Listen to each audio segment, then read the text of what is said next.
लोग कहने लगते हैं फिर यादव समाज आया कहाँ से। बहुत से लोग उल्टी सीधी बातें भी करते हैं, लेकिन हम आपको शास्त्र की बात बताएंगे कि यादव वंश ये कैसे बना था। कहते हैं भगवान श्री कृष्ण की 16,108 रानियां थी, लेकिन 16,100 उनकी गोपिकाएं थी। उनमें से जो 8 थी वो उनकी पटरानियां थी।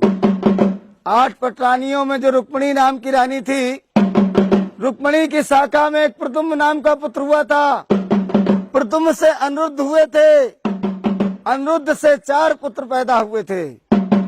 वो कौन कौन से पुत्र हुए थे? गज, चाड़ूराव, दड़पहाड़ और तिवाहू नाम के 4 बेटे हुए थे। यहीं से अपने यादव समाज का बंटवारा होना शुरू हो गया। जो गज के वंशज हुए इनको बिहार की गद्दी दी गई, जो यादव के नाम से जाने गए साहब। जैसे बिहार में लालू प्रसाद यादव हैं, ये यादव वंश के यादव हैं साहब। दूसरे पुत्र जो चाड़ूराव हुए थे, इनको हरियाणा की गद्दी दी गई थी। हरियाणा प्रांत में अपने यादवों को राव साहब कहा जाता। वहाँ पर यादव अहीर कुछ भी कहते रहो, यादवों के घर नहीं जा पाओगे। जब राव साहब कहोगे तब यादवों के घर पहुँच जाओगे। तीसरे पुत्र जो दड़पहाड़ हुए थे, इनको देवगिरी की गद्दी दी गई थी। इनको महाराष्ट्र का राज दिया गया था। इनसे जो वंश चला उस वंश का नाम रखा गया देवगिरी यादव। चौथे पुत्र जो प्रीतिभाव हुए थे, उनसे रोहिले यादव यदुवंशी यादव बने थे साहब। हमारा कहने का मतलब ये हुआ कि आप लोगों का जो वंश है ये प्रीतिभाव से निकला हुआ वंश है। आप लोग यदुवंशी यादव हैं, जो भगवान श्री कृष्ण के वंशज है साहब। इधर भगवान श्री कृष्ण की दूसरी रानी जामवंती थी, जो जामवंत की पुत्री थी। उससे 2 पुत्र पैदा हुए थे, दृढ़ और श्याम। जो श्याम के वंशज हुए वो जाडेजा यादव, सिंधी यादव कहलाए। और जो दृढ़ से वंश चला था वो डढ़ोर यादव और कमरिया यादव बने थे साहब। जैसे कि मुलायम सिंह यादव हैं, भी कमरिया वंश के यादव है साहब। इधर बलदाऊ जी की शादी राजा रेवत की पुत्री रेवती के साथ में हुई। इनसे निषद उन्मुख नाम के 2 पुत्र हुए।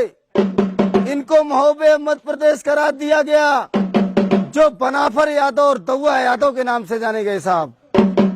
ये जो अलाउद्दीन थे बनाफर कुली के यादव थे। इधर एक चकेरी का राजा उद्यम घोष हुआ था, जिसका बेटा हुआ शिषपाल घोष। शिषपाल घोष का वध भगवान श्री कृष्ण ने किया था। तब रुक्मिणी को विवाह के ले गए थे, इसलिए शिषपाल घोष से जो वंश चला उस वंश का नाम रखा गया घोषी यादव।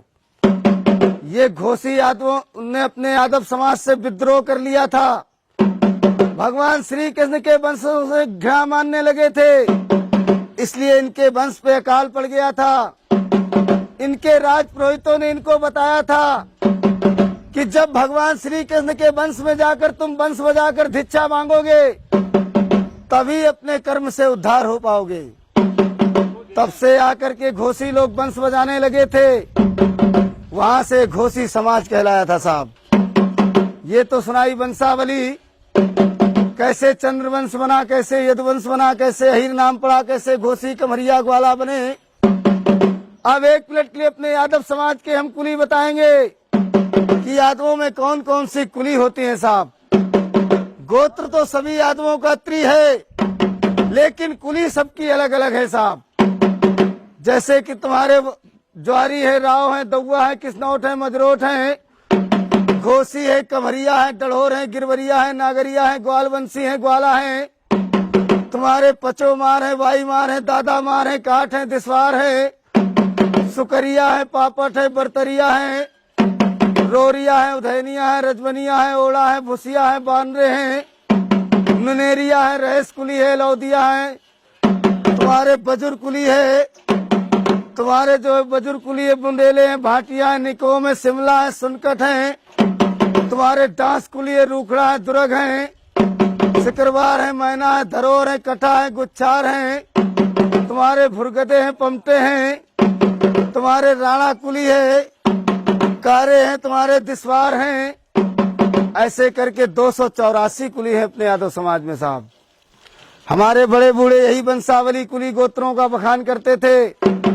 यादव समाज के लोग, राजा लोग खुश होकर उनको दान दिया करते थे।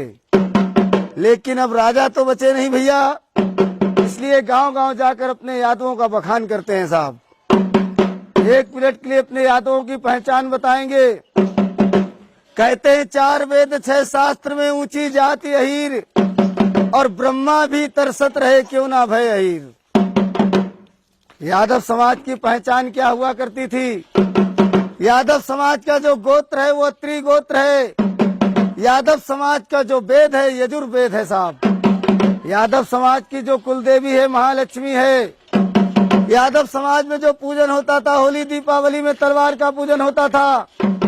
यादव समाज का जो झंडा था वो पीला झंडा था। यादव समाज का जो वस्त्र हुआ करता था मोर मुकुट हुआ करता था। यादव समाज के जो गुरु थे वो दुर्वासा सी हुआ करते थे। एक पहचान और है यादवों की। कहते छाती तानत शान से चाहो जहाँ जात शरीर, छाती तानत शान से चाहो जहाँ जात शरीर, मान हान और कड़वचन सह नहीं सकत अहीर। सह नहीं सकत अहीर पड़े चाहे कितनों पिंगुल, सूली पे चढ़ जाए झुके नहीं सिर का सिंगुल। ये विशेष पहचान होती है अपने चंद्रवंशी क्षत्रियों में साहब।